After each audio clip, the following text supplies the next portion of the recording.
L'abus d'alcool est dangereux pour la santé. Loi Evin, 10 janvier 1991. Loi et vin ne font pas toujours bon ménage. Il est chaud comme une bourrique. Alexandre, embarquez-moi monsieur qu'on regarde ses papiers.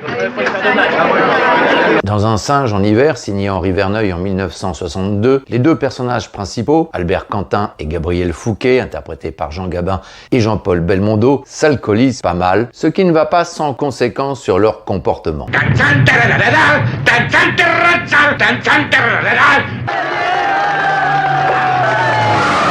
Certains ont cru voir dans ce film une histoire de poivreau. Alors que c'est pas du tout ça. C'est une histoire formidable de deux gars qui s'évadaient dans leur poivrade, l'un au Yangtze-Kiang, l'autre en Espagne. Jean Gabin aimait tant cette histoire que le film est devenu son préféré. Un singe en hiver, c'est un véritable feu d'artifice, un film d'une grande richesse, à la fois amusant, Ce temps-là, on savait rire. et sérieux. Pourquoi buvez-vous?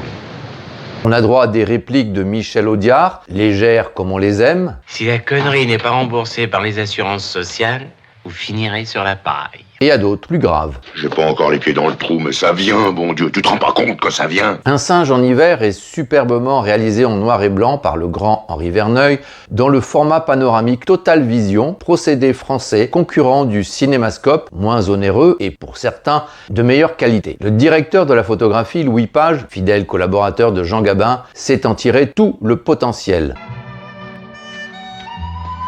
Le film est aussi magnifiquement écrit par le trio Verneuil-Boyer-Audiard, d'après l'excellent roman d'Og Blondin, très fidèlement adapté, respectant l'esprit de l'œuvre, parfois même la lettre, nous le verrons. D'ailleurs, l'auteur lui-même a toujours dit le plus grand bien du film. Écoutons Verneuil nous lire ce que Blondin a écrit. À la question traditionnelle qu'on pose aux écrivains, le cinéma vous a-t-il trahi? Je suis depuis 20 ans tenté de répondre que j'ai eu parfois l'impression que c'est le livre qui a trahi le film très enrichissant d'Henri Verneuil. Ce à quoi Verneuil, toujours aussi humble, lui répond « Cher Blondin, il était difficile de ne pas réussir un bon film de ce roman merveilleux. D'autant plus qu'Un singe en hiver nous offre un duo d'acteurs d'anthologie, réunis pour la première et la dernière fois sur un écran de cinéma. On va leur montrer ce qu'un jeune et un vieux peuvent faire. Et qui ça?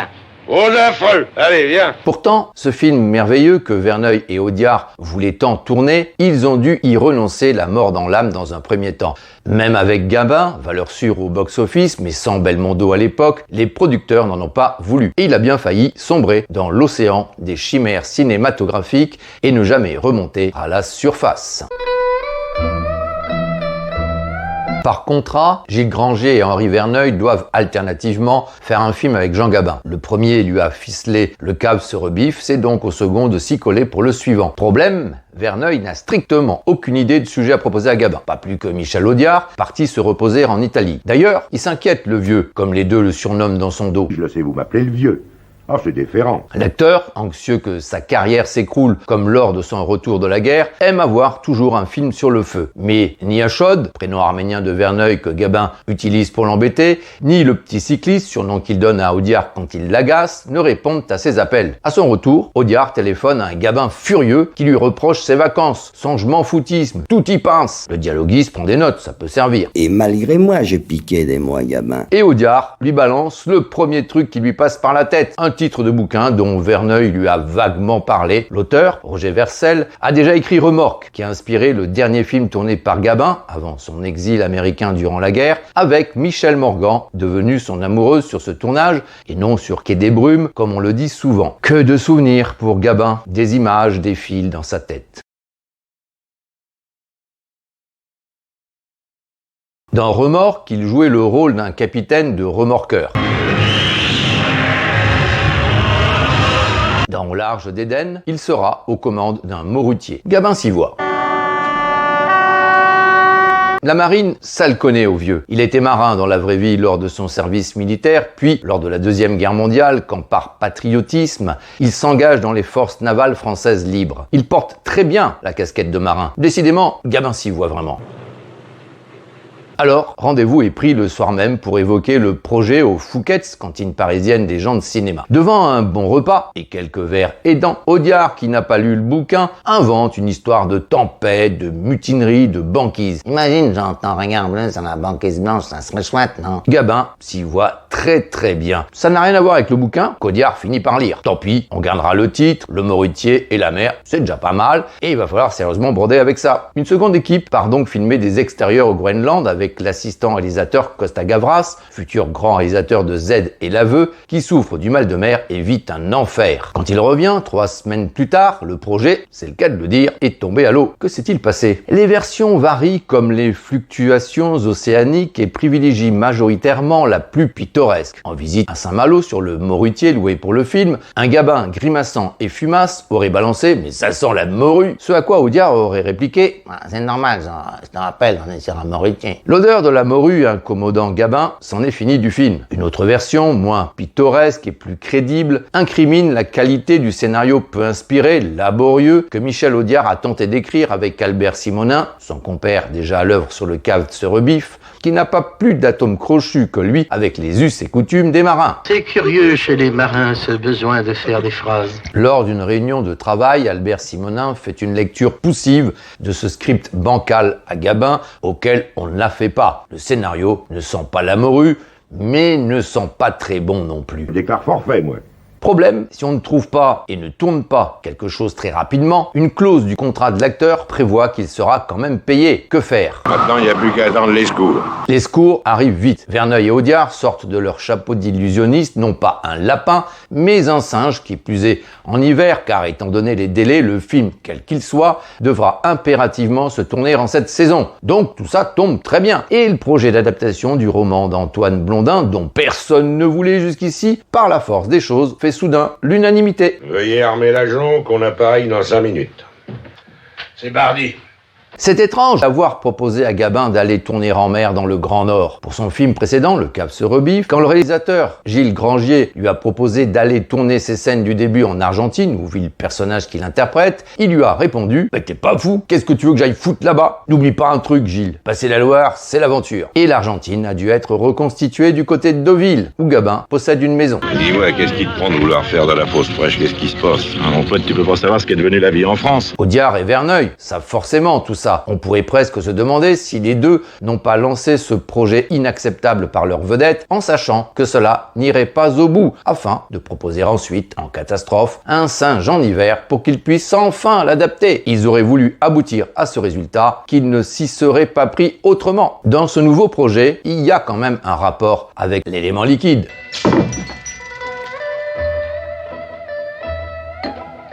Non, pas cet élément liquide-là. Enfin, pas que. Celui-là, l'océan. L'action se situe en Normandie, dans la commune de Tigreville, en réalité Villerville, durant la Deuxième Guerre mondiale quand débute le film. Ce qui nous vaut une apparition d'Henri Verneuil, en officier allemand, une manière de signer son œuvre, où on le retrouvera encore, mais vocalement, à 2 reprises. Dans les premières scènes, il n'y a pas que l'océan comme élément liquide, mais également un fleuve, et pas n'importe lequel. Le quoi? Vu son état, il a un peu de mal à dire Yang Tse-Kiang, Lucien Hainaut, interprété par Paul Francoeur, acteur d'une grande justesse, qui retrouve Gabin pour la 10e fois depuis Touchez pas au Grisby. Même bourré, faire voguer une maquette de jonque sur un comptoir de bar, c'est quand même plus facile que naviguer sur un morutier dans les eaux norvégiennes. Attention aux roches.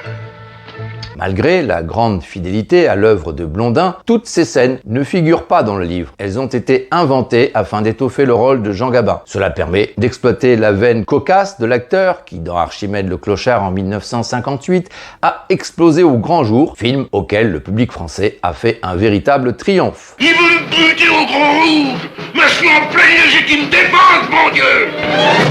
Dans Archimède, film écrit sur une idée de Jean Gabin, son pote Paul Francoeur joue le rôle d'un bistrotier. C'était déjà le cas dans Des gens sans importance, également de Verneuil et avec Gabin, ainsi donc que dans Un singe en hiver où il est le patron du cabaret normand, un lieu que nous découvrirons plus tard dans le film. Son personnage n'apparaissait d'ailleurs pas au début du livre.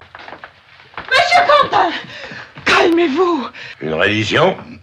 Soit. Ces 20 premières minutes permettent à Gabin de nous offrir un festival de truculence et de drôlerie, avec tout de même quelques belles envolées lyriques. Un fleuve vert comme les forêts, comme l'espérance. Ces ajouts ne sont pas gratuits et ne trahissent nullement le livre. Au contraire, en nous montrant cette soulographie épique, Verneuil et Audiard campent parfaitement le personnage d'Albert Quentin avant le moment fatidique, car la beuverie est interrompue par le bombardement des Alliés, qui n'est pas traité de manière dramatique, mais comique. Tu bombardes dehors. T'es complètement bourré, hein, puis de l'autre côté. Ça nous tombe sur la gueule, oui. Oui, effectivement, il est complètement bourré, Hainaut. Alors que lui, Quentin, est bien entendu frais comme un gardon. Tellement frais que ces bombes qui leur tombent sur la gueule ne l'inquiètent pas. Et puisque je te dis que c'est rien, c'est rien, rien. Et tellement frais qu'il mitraille les avions des Alliés venus chasser l'occupant. Vous me direz que cette simulation de mitraillage est parfaitement inoffensive. Détrompez-vous. À la sortie du film, il a été reproché à Verneuil d'utiliser des images d'archives qui décrédibiliseraient ces scènes. S'il avait eu le budget, il aurait reconstitué l'attaque. Dans Week-end à Zuidcote, 2 ans plus tard, il aura les moyens financiers de reconstituer les événements de Dunkerque et il ne s'en privera pas. Ce reproche n'a d'ailleurs jamais été fait aux autres films, notamment américains, qui ont régulièrement recours à des images d'archives pour montrer des batailles durant la Deuxième Guerre mondiale. Quentin est allé rejoindre Suzanne, son épouse, réfugiée dans la cave de leur auberge. Si tu buvais moins, t'aurais peur comme tout le monde. Ouais, bah si je buvais moi, je serais un autre homme. Et j'y tiens pas. Elle est interprétée par l'excellente Suzanne Flon, grande dame du cinéma et du théâtre français, qui, dans Le Soleil des voyous et Sous le signe du taureau, sera encore par 2 fois l'épouse de Jean Gabin à l'écran. Ce rôle lui va comme un gant. Les deux se complètent parfaitement, on croit d'emblée à ce couple. Une cave n'est pas le lieu idéal pour empêcher un alcoolique de boire. Je vois pas pourquoi je boirais moins aujourd'hui. Et va tout foutre en l'air, ces cons-là. Nous allons découvrir une autre facette d'Albert Quentin, quand une bombe tombe tout près de l'auberge et plonge la cave dans l'obscurité. Ma Suzanne, où que t'es, ma Suzanne?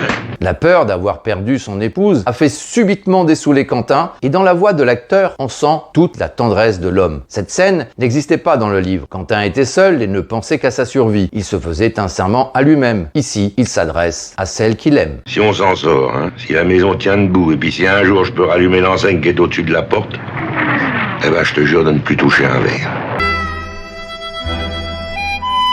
À l'époque, les 2 plus grandes vedettes françaises sont Fernandel et Jean Gabin. Dans le cas de Fernandel, c'est facile à comprendre. Il fait rire la France entière depuis les années 30. Et Gabin, pourquoi une telle popularité au-delà de son génie d'acteur et de son charisme? Écoutons ce que nous dit très intelligemment Costa Gavras, assistant réalisateur sur Un singe en hiver, devenu un cinéaste d'exception, y compris, chose très rare, aux États-Unis. Quand on voyait Gabin, c'était la France. C'est simple et très juste. Gabin, c'est nous. À cette époque, une nouvelle génération d'acteurs de futures stars arrive, avec Alain Delon et Jean-Paul Belmondo. Entrez, monsieur. Gabin tournera Mélodie en sous-sol avec Delon et le tandem Audiard-Verneuil lui propose donc Belmondo, qui a joué dans La Française et l'amour, dialogué et réalisé par leurs soins, pour partager l'affiche d'Un singe en hiver. Je vais vous dire que la saison est terminée. Qu'est-ce que ça veut dire, la saison? Les paysans disent qu'il n'y en a plus de saison. Dans cette toute première rencontre Gabin-Belmondo dans le film, on notera, sans aucune malice, qu'à l'époque, selon les paysans, il n'y avait déjà plus de saison. Plus sérieusement, on y voit un aubergiste accueillir simplement un client nocturne et non 2 vedettes de cinéma faisant leur numéro. C'est une grande sobriété, si je puis dire, étant donné le sujet. Sobriété en tout cas pour Albert Quentin, qui a respecté le serment fait à son épouse et n'a plus bu une seule goutte d'alcool depuis 15 ans. Ce Gabriel Fouquet n'est pas un simple voyageur, c'est un fantôme. Écoute, tu veux tout de même pas me dire que tu trouves ça naturel? Qu'est-ce qu'il y a de surnaturel à chercher les water? Fouquet, sorti de sa chambre en pleine nuit, tel un spectre qui hante les lieux, ne cherche pas les toilettes, il cherche autre chose. Oui, mais quoi? Et qu'est-il venu faire dans ce patelin à la morte saison? Pour accompagner cette scène, le compositeur Michel Magne recourt d'ailleurs à un style musical qui suggère l'étrangeté. Vous cherchez quelque chose? Fouquet cherche de l'alcool, Quentin l'a compris, mais comme les bouteilles sont désormais enfermées à clé, le jeune homme va aller en chercher en face, chez Hainaut, au cabaret normand. Fouquet, c'est le fantôme du passé de Quentin, celui qu'il a été, celui qui buvait, mais aussi celui qu'il était dans sa jeunesse. Il revient le hanter. Certains boivent pour oublier. Quentin, lui, buvait pour se souvenir de sa jeunesse, du Yangtze Kiang, pour voyager. Albert. Allez, viens te coucher, va. Fouquet, lui, n'est pas prêt de se coucher. De l'alcool, il y en a en face au cabaret normand, chez Hainaut, devenu désormais l'ennemi Quentin, et Fouquet ne va pas s'en priver. Cette séquence permet à Belmondo de laisser libre cours à son talent, à son jeu flamboyant. Vous savez pas ce que c'est que le soleil? Vous l'avez jamais vu, vous?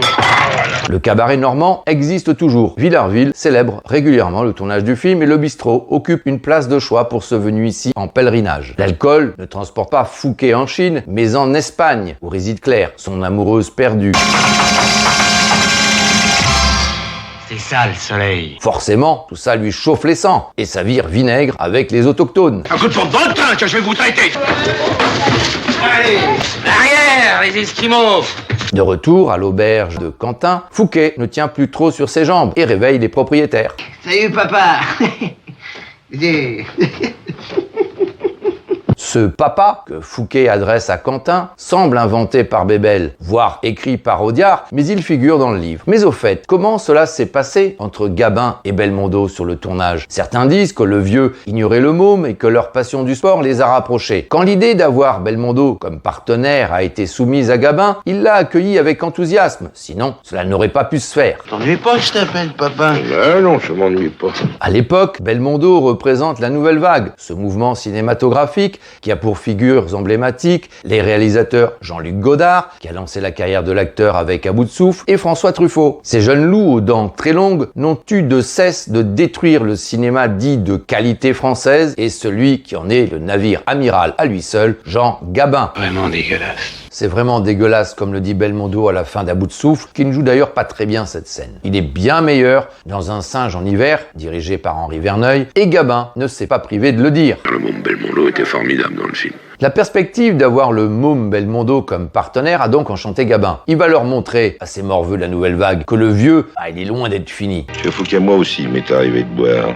Et ça m'envoyait un peu plus loin que l'Espagne. Les deux hommes se sont très bien entendus. Belmondo a même réussi à entraîner Gabin dans des parties de foot sur la plage et il paraît que le vieux a planté quelques pions au môme dans les cages. De son côté, Gabin aurait pu résider dans sa maison à Deauville, toute proche, mais il a préféré séjourner à l'hôtel avec l'équipe car c'est plus convivial. Tous les matins, quand il arrivait, il avait la casquette enfoncée jusque-là. Et je lui disais, ça va, Jean? Non, j'ai mal au burlin.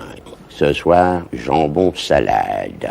Et le soir arrivé, on allait dîner et il disait, ouais, me faire quand même un petit whisky. L'ambiance est loin d'être morose sur le tournage, même si certains persistent à voir en Gabin un acteur qui a mauvais caractère. Gabin donne toujours l'impression d'avoir un mauvais caractère, mais ça part d'une conscience professionnelle poussé à l'extrême. On n'a pas la plus belle carrière du cinéma français par hasard. Gabin est d'ailleurs le seul à avoir été associé en tête d'affiche aux plus grandes de nos vedettes avec Honneur aux dames, Michel Morgan, Daniel Darieux, Brigitte Bardot, Simone Signoret. Côté homme, outre le trio de rêve Ventura, Delon, Belmondo, il a aussi eu pour partenaires nos trois plus grands comiques, Fernandel et Bourvil à 2 reprises, ainsi que Louis de Funès à 3 reprises. Tu peux pas refuser de boire avec un type qui a plus d'amis. Je vous ai déjà dit que je ne buvais pas. Allez.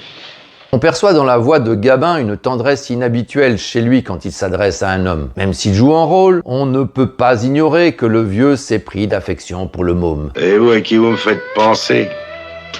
Un de ces singes égarés, comme on en rencontre en Orient au moment des premiers froids. Costa Gavras a très bien raconté dans ses mémoires la toute première rencontre entre Gabin et Belmondo avant le tournage. Toute l'équipe était très inquiète de savoir quel accueil le vieux réserverait au jeune acteur. Quand Jean-Paul Belmondo est entré dans le restaurant, Jean Gabin s'est dirigé droit vers lui et l'a pris dans ses bras en disant « Mon fils ». Et gentil Jean-Paul. Ce sentiment paternel, on le ressent très bien dans le film. Quentin veille sur Fouquet. Il enguirlande même Hainaut à son sujet. Tu te demandes pourquoi il picole, l'Espagnol? Et pour essayer d'oublier des pignoufs comme vous. Suzanne Quentin sent bien qu'il se passe quelque chose de pas normal et elle s'inquiète. Vous avez parlé de quoi? Oh, le singe. De singe et de singerie. Cette scène, ce dialogue, comme pas mal d'autres, figure tel quel dans le livre. Mais Verneuil va illustrer la situation à sa manière, visuelle, le lendemain matin, quand Fouquet vient présenter ses excuses pour son comportement de la veille. Le réalisateur utilise ici de manière magistrale les possibilités du format panoramique. On a beaucoup bavardé. J'ai pourtant pas la mémoire des noms, mais il y en a un qui m'est resté gravé là. Le Yangtze-Kiang. Dès que Fouquet prononce le mot Yangtze-Kiang, Quentin ouvre la 3e porte de la glacière et son épouse apparaît. Elle a compris. Sur son visage, on lit sa crainte de voir son mari replongé dans l'alcool. En refermant la porte, Quentin exclut son épouse. Ce Fouquet le perturbe lui aussi, même si dans ses propos, il affecte un air détaché, avec une réplique tout droit sortie du livre, mais qui pourrait être du Audiard. Pour me contrarier, faut se lever de bonne heure. Ou se coucher beaucoup plus tard. Fouquet n'est pas venu à Tigreville pour hanter les Quentins. Sa fille, Marie, âgée de 10 ans, y effectue sa scolarité dans une pension où il va lui rendre visite. Marie a de la chance d'avoir un papa aussi jeune. Oui, je suis pas son père. Voilà bien son problème. Il n'assume pas son statut de père et il s'enfuit avant que la pauvre enfant ne puisse le voir.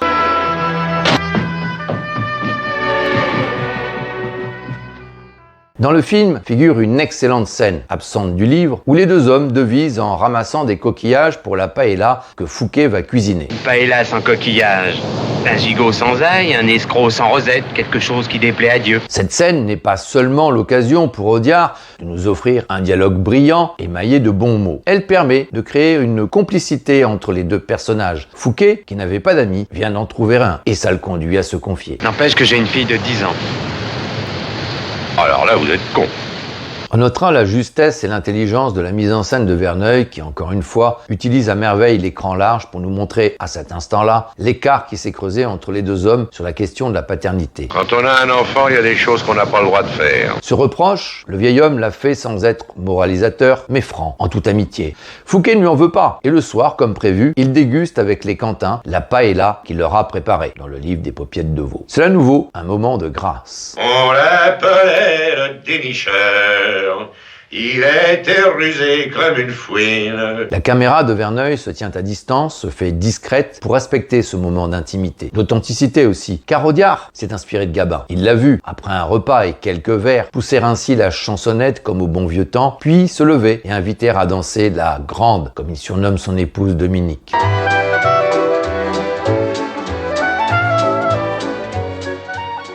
Dans le film, il se contente de chanter, pareil que dans la vie, mais aussi comme il le faisait à ses débuts sur scène puis à l'écran. C'est la femme dénicheur. Ah, dans ce temps-là. Ça va faire les chansons. Qu'est-ce qu'elle dirait si elle revenait aujourd'hui, la petite dame? Après que Fouquet les a quittés pour aller boire en face, Suzanne, toujours aussi inquiète, sonde son époux qui en est gentiment agacé. T'es une épouse modèle. Oh. Mais si t'as que des qualités, et physiquement t'es resté comme je pouvais l'espérer, c'est le bonheur rangé dans une armoire. Cette dernière phrase figure dans le livre, mais au premier chapitre. Audiard la glisse après le début de cette tirade que Blondin fait dire à Quentin et que le dialoguiste transforme en y ajoutant sa patte. Mais tu m'emmerdes. Albert. Tu m'emmerdes gentiment, affectueusement, avec amour, mais tu m'emmerdes. Ensuite, Audiard reprend également un autre échange qui a eu lieu quelques pages plus tôt. Suzanne propose à son Albert, si boire lui manque trop, de reprendre un demi-verre de vin durant les repas. Dis-toi bien que si quelque chose devait me manquer, ce serait plus le vin, ce serait l'ivresse. On croirait vraiment du Audiard, mais non, c'est du Blondin. À partir de là, le film sera dans son déroulement rigoureusement fidèle au livre jusqu'à la fin, à quelques exceptions près, qui auront leur importance, comme nous le verrons. Belmondo n'a pas eu à faire preuve de beaucoup d'imagination pour cette séquence. Il a vu Antoine Blondin se livrer à ce genre de corrida avec des voitures à Paris. À l'époque, le jeune acteur est un habitué de l'Échaudé, une brasserie où les gens de théâtre se retrouvent après le spectacle. Il y croise régulièrement Blondin, un fêtard extraordinaire d'après lui. Bébel est un connaisseur en la matière, lui qui fait souvent la fête et voyage au bout de la nuit. Le roman de Blondin contient une bonne part autobiographique car il est lui-même alcoolique. Il s'est donc réellement livré à ce genre de prouesse très risquée, tout comme Belmondo pour les besoins du film, au grand désarroi de Gabin. Blême en assistant aux exploits du jeune acteur. Il lui dit d'ailleurs « T'es fou, leur fais jamais ça Jean-Paul, on peut être des professionnels pour ça ». Sur le tournage, Gabin se comporte en papa poule avec lui. À l'époque, j'avais des voitures sport et Gabin voulait pas que je prenne la voiture sport parce qu'il trouvait ça dangereux. C'est assez drôle quand on pense à tous les risques physiques que Bébel prendra ensuite dans sa carrière. Après toutes ces émotions et un passage par la gendarmerie, Fouquet a besoin d'un remontant. J'irais bien prendre un verre.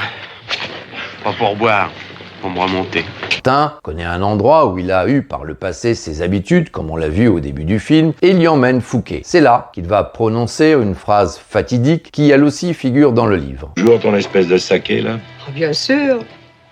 Alors ça sera 2.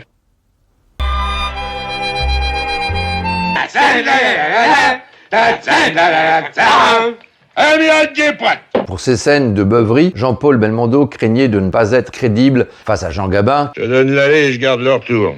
Allez, fais-en autant. Je peux pas. T'as pas confiance? J'ai pas de billets. Ces scènes, y compris le dialogue, figurent dans le livre. Dans tous ces moments de soulographie, Gabin campe le type bourré avec un naturel confondant. Après coup, Bébel dira d'ailleurs que le vieux l'a surpassé dans toutes ces scènes-là. Bon, bah allez, on cause de trop, on se déshydrate, hein. Allez, viens. Pour créer le personnage de Quentin, Antoine Blondin dit s'être inspiré de Gabin, de sa façon de s'exprimer. Dans l'extrait qui suit, Quentin a une réaction qui correspond exactement au comportement de Gabin. Le personnage ne se sent pas très bien. Quelque chose ne passe pas et il incrimine non la quantité de ce qu'il a ingurgité, mais la qualité, comme l'acteur en pareil cas. T'as le coup de pompe? Oh, mais c'est l'eau de vache, là, l'indigène qui a dû me filer du poison. Audiard et ses proches ont souvent entendu Gabin se plaindre ainsi, et pourtant, cette scène et ces mots ont été écrits par Blondin. Ensuite, les deux hommes font une descente au cabaret normand. Je vous virerai tous les deux un coup de pompe dans le train. Jean Gabin a beaucoup giflé dans les films. Blondin s'en est servi dans son roman. Dans la rue, les deux hommes entendent une annonce à la radio, dite par Henri Verneuil. Cette émission, qui, clin d'œil savoureux et d'un certain Jean-Michel Audiard, diffuse du musette.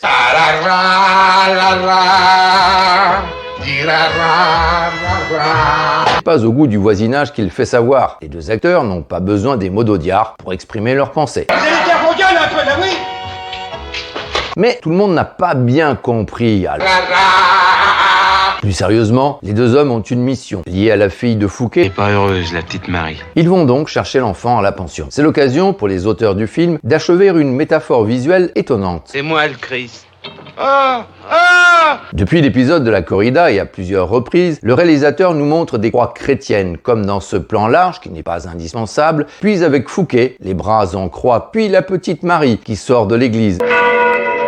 Et enfin, avec son père, assis sur les marches de cette même église, déclarant « Je crois que j'ai honte. » Verneuil nous montre que Fouquet, sur le chemin de la résurrection, va assumer sa paternité. On vient va prendre livraison de la fillette de monsieur. Et si elle n'est pas livrée dans les 3 minutes, je ne réponds pas des réactions du papa. Le papa? C'est moi. Rendez-vous est pris pour le lendemain matin, quand ils auront dessoulé. Cette mission accomplie, il en reste une deuxième. Faudrait illuminer tout ça. Fouquet a une idée. Il a vu des caisses de feux d'artifice dans une boutique du Patelin. C'est à nouveau une réaction de Quentin qui ne figure pas dans le livre avec une réplique signée Audiard, mais que Gabin, l'homme, pourrait avoir dite. Embrasse-moi, mec. Tiens, t'es mes 20 ans. Le feu d'artifice est également dans le livre. Pour Verneuil, c'est évidemment l'occasion de signer un grand moment du film.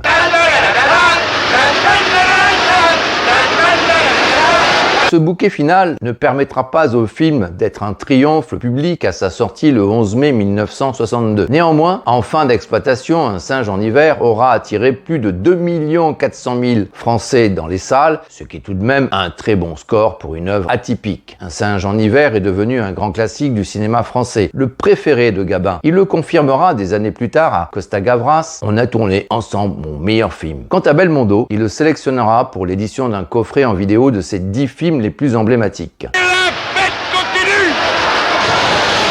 Fouquet retrouve sa fille. Je suis contente. Alors c'est vrai que tu m'emmènes? Mais bien sûr que je t'emmène. Et Quentin, son épouse, qui à la différence du livre, l'accompagne à la gare où il va prendre le train avec Fouquet et la petite Marie. Allez, au revoir. Accompagné par la très belle musique de Michel Magne, c'est une scène d'une grande pudeur. Arrive le moment de se séparer. Allez, au revoir. Au revoir. Dans le roman, voilà ce que Blondin écrit lorsque Quentin est sur le quai de la gare tandis que Fouquet et Marie sont dans le train. Comme la locomotive s'ébranlait, il se mit à courir à leur hauteur. « Tu reviendras, dit, tu reviendras !» Et toi, trouva le moyen de répondre Fouquet dont la gorge se nouait. « Je reviendrai, vieux, je reviendrai. » Dans le film, Quentin s'assoit sur un banc du quai de la gare. Les auteurs du film nous offrent une toute autre fin. Elle semble inspirée par une péripétie survenue à Jean Gabin lors du tournage du film Les Misérables en Allemagne. Parti passer le week-end chez lui en France, l'acteur prend au retour un train de nuit en direction de Berlin. Mais à l'arrivée du train, pas de Gabin. Il a disparu. Les recherches s'organisent, on craint le pire. Personne ne sait où il est. En fait, on lui avait pris par erreur un billet pour Hanovre où il était descendu. Il s'était assis sur un banc où il s'était renfermé sur lui-même, attendant une partie de la nuit, puis de la journée, que l'on daigne venir le rechercher. La phrase qui va apparaître et clore le film est en partie partie inspirée par celle, la dernière du roman, que prononce Fouquet. Ici, modifiée et accompagnant cette image de Quentin Gabin assis sur ce quai de gare, tandis que s'éloigne définitivement le train de sa jeunesse, de sa vitalité, elle prend tout son sens et nous serre le cœur.